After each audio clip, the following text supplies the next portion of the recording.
Hey cats, what's happening? You know, with the acreage I got, there's a lot of chainsaw work, and especially with all the ash trees dying and stuff. So yesterday I took a stump out and I used this this pull-on. It's a 33cc, just a homeowner's saw, cheapy. It's got a 14-inch bar on it. You know, the problem with these things is they're not made for hard use. It's got a screw-on gas cap, which the plastic expands where you almost need a pair of channel locks to get the gas cap on and off. Same thing with the oil reserve. Pretty much, this thing has served me well, but it just can't take the abuse of all the cutting around here. We've got over 5 acres and a lot of dead trees. So in fact, I got these two big ash trees in the backyard to take out right now, and those are going to be a big job. Plus, all the way around my boundaries I have dead trees, and this little saw just ain't cutting it anymore. The clutch is going out in it. It stalls just randomly, and then it's hard to get started again. I've put a new plug in it, cleaned it. I've maintained it pretty well, but it's seen its better days. This was my another saw that I went through. It's a McCullough. It's a Mac 3200. It's actually a 32cc, so pretty comparable to the pull-on. But this thing gave up the ghost some time ago. I'm probably going to see if I can get rid of it at the garage sale. And it's got, you know, all the tools and everything in it. It just needs probably a good service if somebody knows how to work on chainsaws. So today, I'm ready for an upgrade. I'm going to head into town, and I told V, I said, I'm done with these junk saws.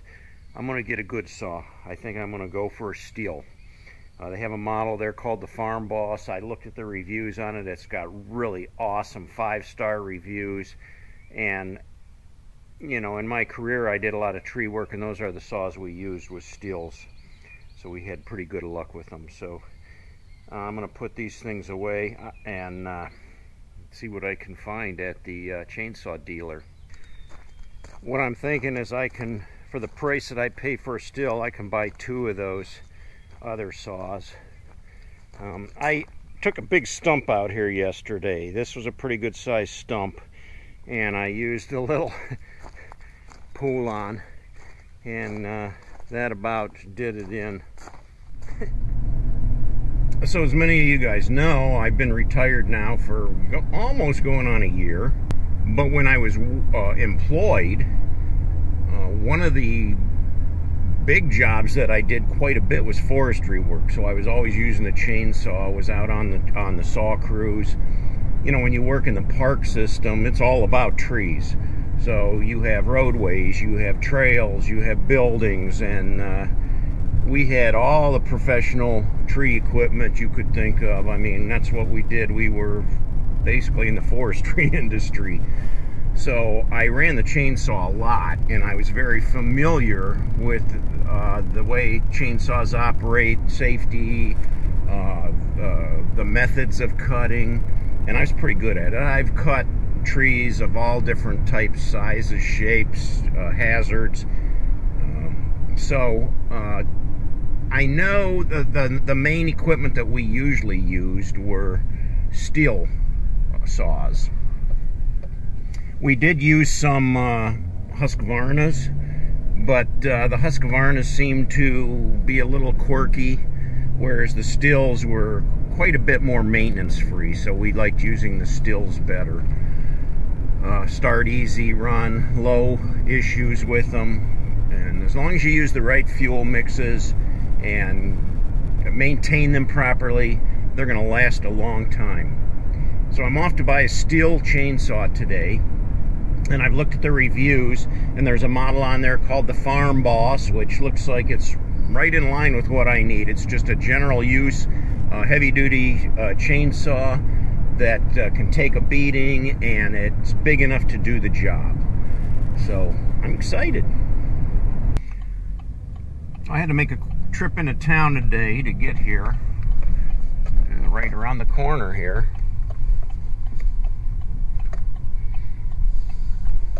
Looks like it's this place right here. They sell tractors and stuff, so they're going to have the saw, hopefully, that I need today. Well, there's the sign right there, steel, on the side of the building, so I might be in luck today.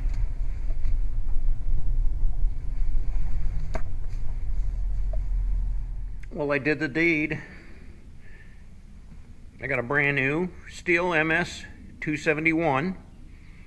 It, not quite the homeowner's saw, just one step above. It has the blade guard on there, and it is the Steel Farm Boss.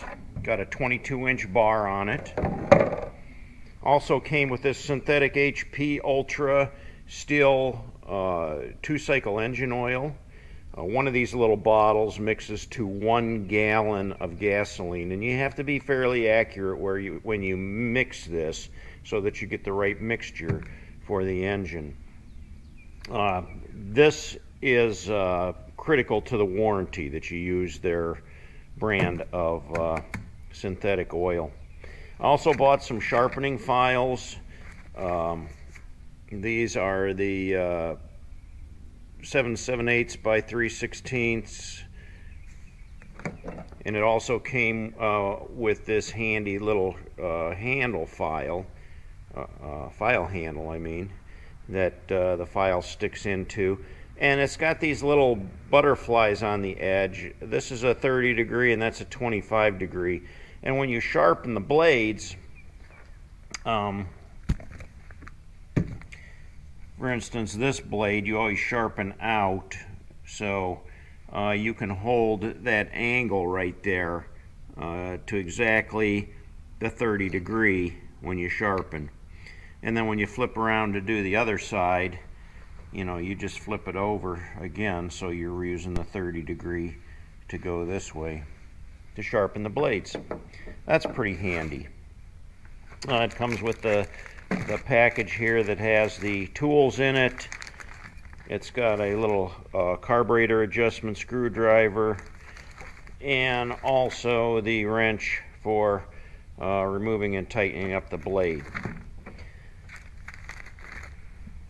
Now when you look at the saw initially, before you try to run it or anything, you want to make sure that the blade is at the right tension and it's touching, it's not sagging down here at the bottom at all. It's right tight to the bar, and you should be able to just pull it up a little bit, like about 1/4 of an inch, and it springs back. That gives you the right tension. The fuel caps on this thing are like a snap thing, so you flip this snap lever up and then you twist it and pull it out. And they didn't fill the tank up for me, they just put enough in there to get it to run, so I'm going to have to mix up some fuel when I use it. This is the chain brake off, and the way it works, if the saw were to buck up, your wrist hits it, and once that clicks down, that locks that blade. It will not, boom, it's locked instantly. When you release it, the blade turns freely.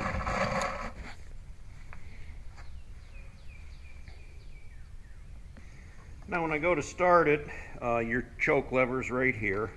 You want to squeeze the trigger. You got to push this lever down with your hand, squeeze the trigger, and that goes all the way to the bottom, which is choke.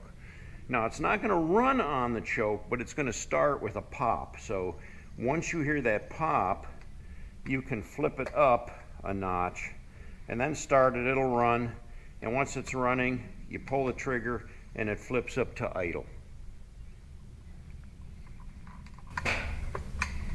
There's a couple different ways you can start this thing. Number one, you can set it all the way on the ground, put your foot in here and pull the cord.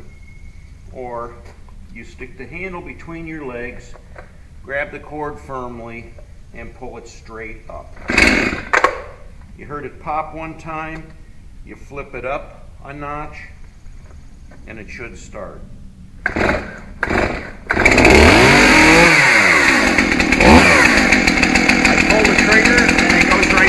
to the idle position.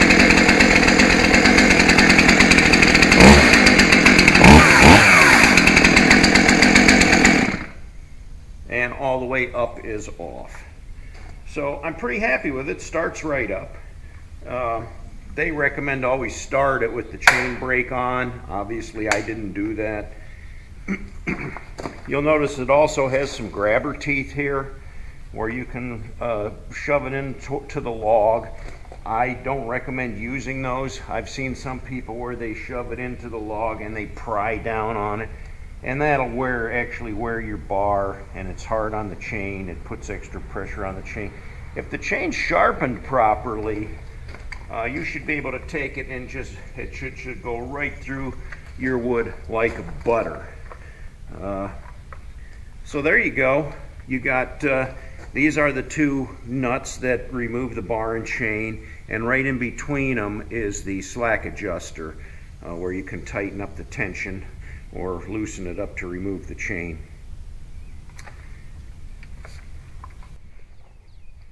So there's the upgrade package today. My old Poland homeowner's model and my new steel MS 271 Farm Boss. I think I'll get probably a lifetime of use out of this, and it'll hold its value. That thing I'm going to hang on to. It might be okay for doing stumps, you know, when I got to get it down in the hole. And I just bought a new chain for that. It's pretty sharp. I see how loose that chain is there. It's sagging a little bit there, so that's going to need to be tightened up. That's what you don't want. You want that a little more snug. You want it so the bottom stays up and doesn't sag.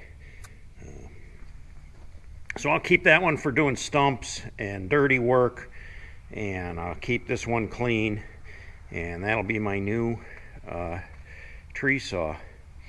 And I've got plenty to do here. I got nothing but woods and a lot of dead trees all over the place.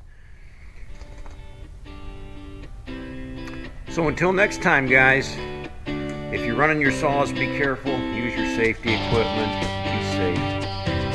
Catch you later.